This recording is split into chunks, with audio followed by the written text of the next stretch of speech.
The fight against violence is a fight for all of us, not a few. Yeah, it don't make no sense. No. When shot, they won't take my girl shot from You left me up, so you left me up, sir. You left me up, so. You left me for the tree. We heard about this terribly tragic incident which took place here in Havana Heights in Clarendon with 4 young persons, 2 sisters and another relative and the baby father of one of the sisters, all being murdered last night just after midnight. And so we decided to come, and because I touched base with the Member of Parliament, Lothan Cousins, and he encouraged me to come down and just show the family some solidarity and some support at this time of terrible grief and shock. The community as a whole has been going through a series of incidents, but this now has taken it to a whole different level. And coming to the house, seeing all the children, meeting the mother of the 2 sisters who died, seeing the small room in which they were all put on a bed and then executed, it really is shocking to the conscience. The Jamaica Constabulary Force at this time, we're offering condolences to the bereaved family, and we want to let them know that we are going to be here and to reassure them that we will get to the bottom of this incident, because this incident really ought not to happen, because people are living with each other, and I do not think that dispute, whatever it is, should be settled in a way that it is so heinous. We are one family. In spite of we are law enforcement, we are here to provide security and safety for them. And when we wake up this morning and to hear about this incident is very tragic. My son, a working hard young man. What's the name of your son? Michael Solomon, Where he live? Havana Heights Phase 3. He's a working hard young man. Every day work. When he not go out, he help me with my farm. Come and run chicken farm. Michael, you're innocent. God, no, dead left your one son. No, one picking it. Plus your baby mother gone, left your baby. Eh? Tell me now. Who is his baby mother? What's her name? Sharona White, one of his siblings, one of them that died. One of the girl that died, Sharona White. The country is going through the worst of times. Between the COVID situation, which is out of control, doesn't appear to be responding to the measures that have been put in place to try and contain it. The crime situation, murders like this happening, murders up 10% year on year, and then the stresses of the cost of living situation where so many prices have been going up and people really suffering. It is really a very dismal situation. And as leaders in the country, it is important that we get on the ground and show the people that we are here with them and that we care about their plight, and just to show that we don't see ourselves as just above them, but we are with them. So, we are calling on the Minister of National Security and the Commissioner of Police, the Chief of Defence Staff of the JDF, to ensure that there is adequate security in this community, because this situation is one of a series that have taken place, but represents a serious escalation and a change to the nature of the violence that has been taking place in here. And it needs to be contained now so that the community can be freed of further trauma and further grief. I'm truly at a loss for words in respect of the tragedy that has taken place here.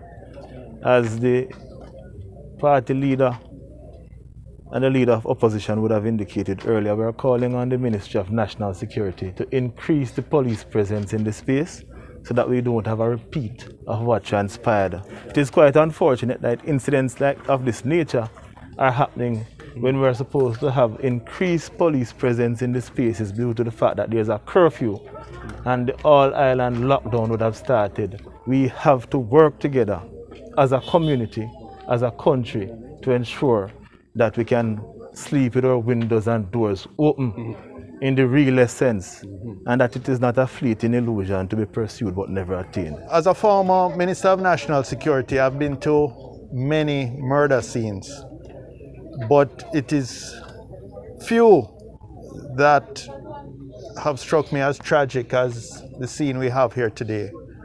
A quadruple murder is not an everyday thing. And the fact that the 4 victims, as far as we can tell, were not involved in any criminal activity. They were innocent young people. And the trauma to the children who observed the murders. In one case, a young boy seeing both parents murdered must be indescribable pain. So alright, now I don't know if I can make it. Better meet out a garbage pan or lay down on the roadside. Me I tell you the truth, it don't make no sense. I don't have no hopes or nothing. Me not go work out. Yesterday, last time he called me, I said, Mommy, the chicken them not have no feed. And I said, Michael, me soon come, but me sign us up and me give me a little time. I call him back in night, 1 o'clock, and I say something to him. And I say, you're good? And he say, yes. And I say, all right, later, boy. So this is doing live normally or in just pass with something? He stay with him baby mother. And baby mother I must stay with. It took a long time for the police to respond, notwithstanding that 4 Parts and Maypen are within a couple minutes drive away, both police stations. We were able to come to from Kingston in about half an hour, and yet it took about that time, as far as I can tell from the community, for the police to respond. This is not good enough. We need more creativity, more initiative from the ministry and the Minister of National Security and from the security forces. Presence in this area is always heightened because even last week, Thursday, we had an operation, and we have several operations in Havana Heights because it is one of our spots that we keep monitoring. It's problematic. Even last night before the incident occurred, police officers were in here 15 minutes before. So it's not a community that is left up on its own, but we consistently give law enforcement service to the community. What we are going to be doing though is continue on that path, and we want to just use a collaborative effort with the members of the communities and stakeholders from other places to see how we can improve the service, and more mixed with law enforcement as also that community service to treat with the youths and those persons who are unemployed and so forth. So it's a multi-agency approach we want to use to treat with that, what is happening. But I can tell you, from a law enforcement perspective, we're always in this space. You have to balance crime control with crime prevention. Crime prevention requires investment in these communities, social investment. This administration has abandoned our initiatives around social investment, around partnership, around training, violence interrupters through the PMI, which will be placed in communities like this to break the cycle of reprisal and counter-reprisal. These are all things that don't necessarily cost a lot of money, but with the money spent in a targeted way and effectively, it could improve the quality of life and the safety and security of the people tremendously. 1 year after this government is in power, give them a No, grade. 1 year, 5 years. No. 1 year of the new administration. 1 year of the new administration. Grade them in terms of crime and violence. How would you grade them? Absolute failure. Absolute failure. We have had, from every perspective, certainly in terms of serious and violent crime, the most serious and violent crime, murders and shooting, those are up, despite the fact that we have had the entire country under curfew and lockdown for most of that year. And what is even more disturbing in the long run is that the clear-up rate for murders is going in the wrong direction. Fewer and fewer perpetrators are even being identified so that they can be charged and taken off the streets. So we have seen a fall off in terms of the intelligence gathering capabilities, in terms of the investigative capabilities, and the results are what we're seeing here today. The crime situation is progressively getting worse and worse. And as the opposition leader said, we're dealing with the triple C's of crime, COVID, and the cost of living. Community policing is very important. And without the community policing cannot work. So we want the security forces to understand that, notwithstanding the fact that I am an opposition MP, the fight against violence is a fight for all of us, not a few. It is a fight for the PNP, it is a fight for the JLP, and we are united. And it's interesting, we have the opposition spokesperson and security here. During his tenure, crime was going down significantly. He placed great emphasis on community policing.